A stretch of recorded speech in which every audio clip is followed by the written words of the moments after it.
57% of Black women in the UK report to experiencing burnout or collapse, with 52% of Black women in the UK planning to leave the workforce due to hostile work environments. From my perspective as a therapist, I see this all the time.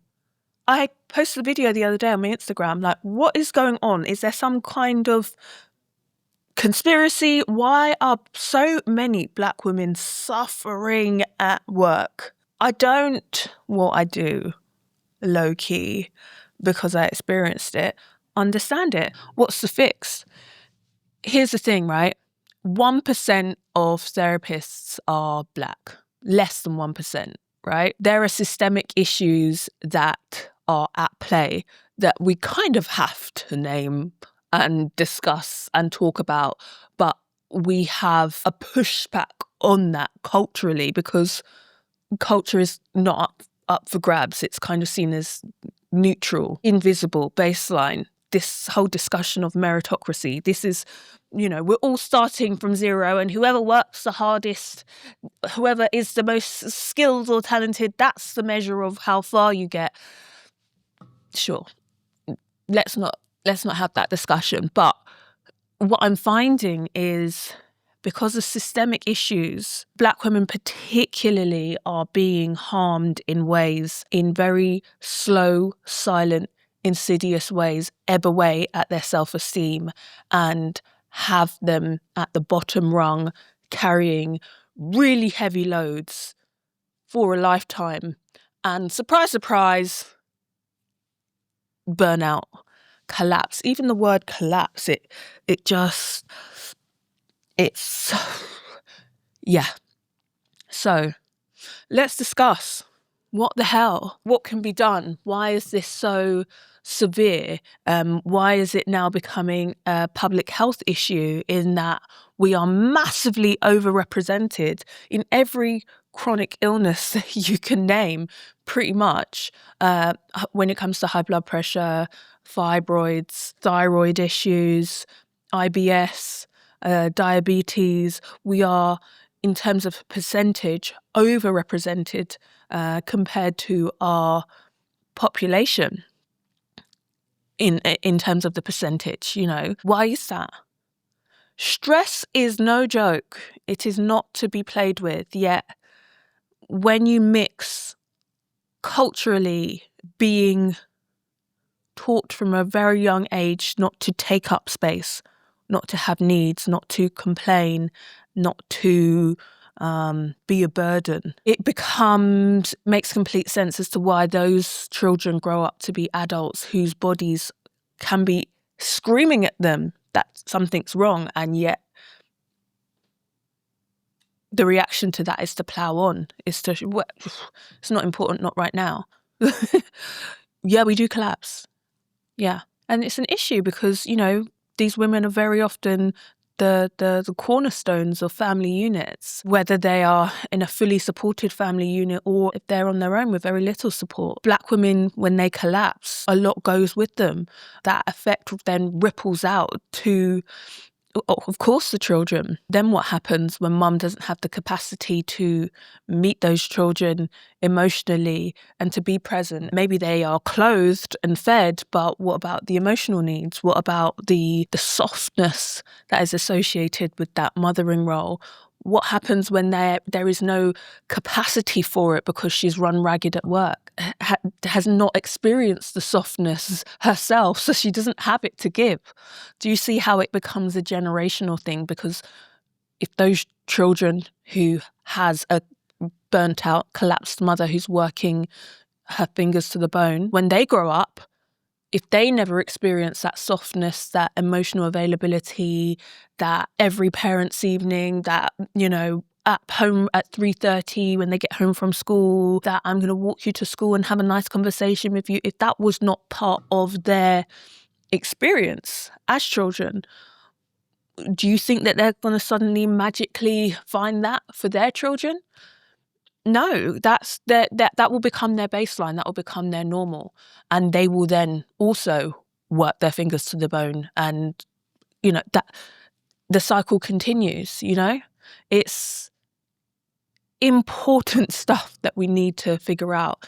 And that's why I am so in awe of the women that I work with, because our generation are the cycle breakers. We're the generation that we have the tools that we were dealt, we have the cards that we were dealt, and we're saying, you know what?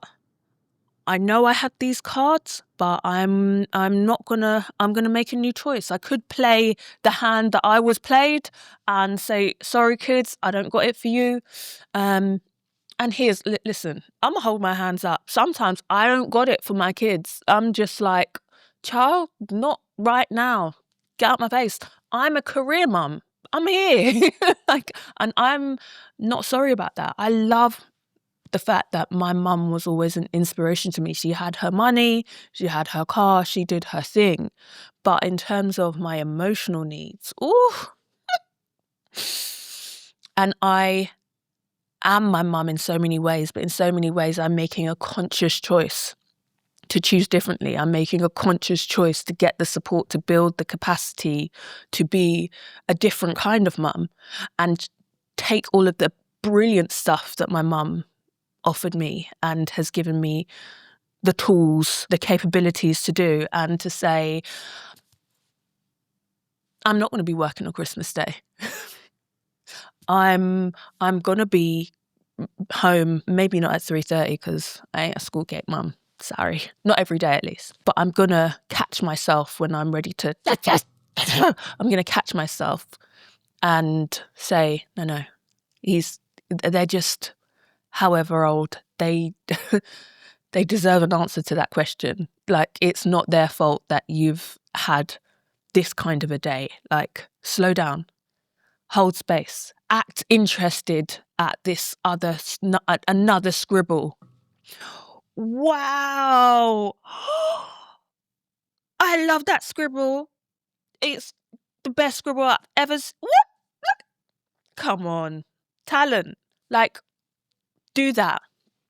Do that and place it on your other pile of 5011 scribbles. Do it consciously, because you know that those small moments where they make a bid for connection and you are able to meet it, that builds a well-rounded human. And that's what will change the future of our community. But unless you actually are someone who is willing to hold the mirror up to yourself and look at the ways that you are perpetuating a cycle that may not be conducive, how do you be grateful to the culture that has given you so much, but also allow yourself to be discerning and allow yourself to take ownership and to have the power to say, I don't rate that. I'm not doing that. I don't care how many generations or if it's what we do. I'm not doing that. No.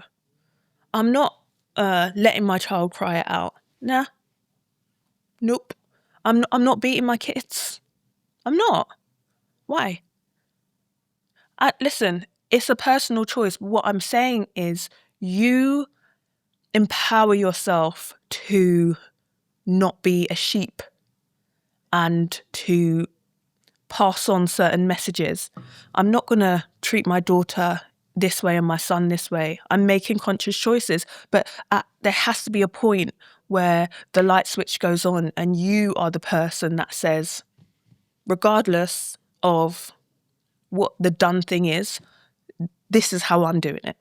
These are the new traditions that I'm putting in place. You know, it takes real strength of character, and it's a process to get there, because a lot of the time our indoctrination, especially as Black women, is to outsource your power, do as you're told, respect your elders. What does it say in that thing over there? Do that. Look at your cousin. Look what she's doing. Toxic as hell. So that's all I've got to say on that. Stress is no joke, burnt out Black women, they breed a next generation of traumatized people unless they get hold of their stuff. It's that real.